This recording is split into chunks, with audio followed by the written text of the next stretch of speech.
There's a song that I wrote for you, yeah. Ego in a perfect world, it's just me and you, ayy.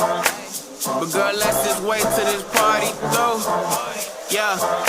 Cause I feel great, I don't know about you. I don't know about you, but I got this fruit punch in my cup. Night just getting started, I'm already doing too much. Reach down in my pocket, my wallet missing, boy, tighten up. Party all on the rooftop, might just fall off if I jump.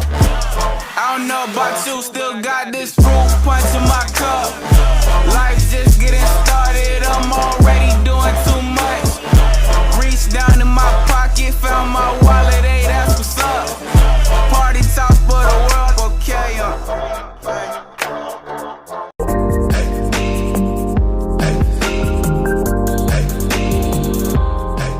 Going over the physical features, the unit is quite portable with smooth edges, making this easy to toss around and stow away in a tight bag.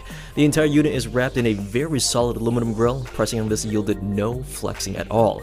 Now there's two drivers that I can see on the front here, but there's nothing on the rear despite again being wrapped all the way around in aluminum, and no sound comes out the rear just to clear that up. Now on the bottom and the top is a matte finish which looks simple yet classy. Although the speaker does give the look of having a bass radiator or maybe a woofer pointing upwards here, sliding a piece of paper all the way around prove there's no opening. The design is just purely aesthetic. Nonetheless, it's still a unique look though. Looking over the buttons, they're all touch sensitive and they all work very well. When the unit is on, the unit glows a very bright white and not a cheap dim looking LED. The top left is your mode selector to enable Bluetooth, switch to the 3.5mm physical cord, or use a micro SD card slot, which I'll show you later. Now the right is pause and play with disconnecting the speaker if you use this as a speaker phone. And the bottom two are for skipping songs left and right, and that blue ring in the middle here is also touch sensitive. It's a volume dial which worked perfectly fine. Just rotate your finger here.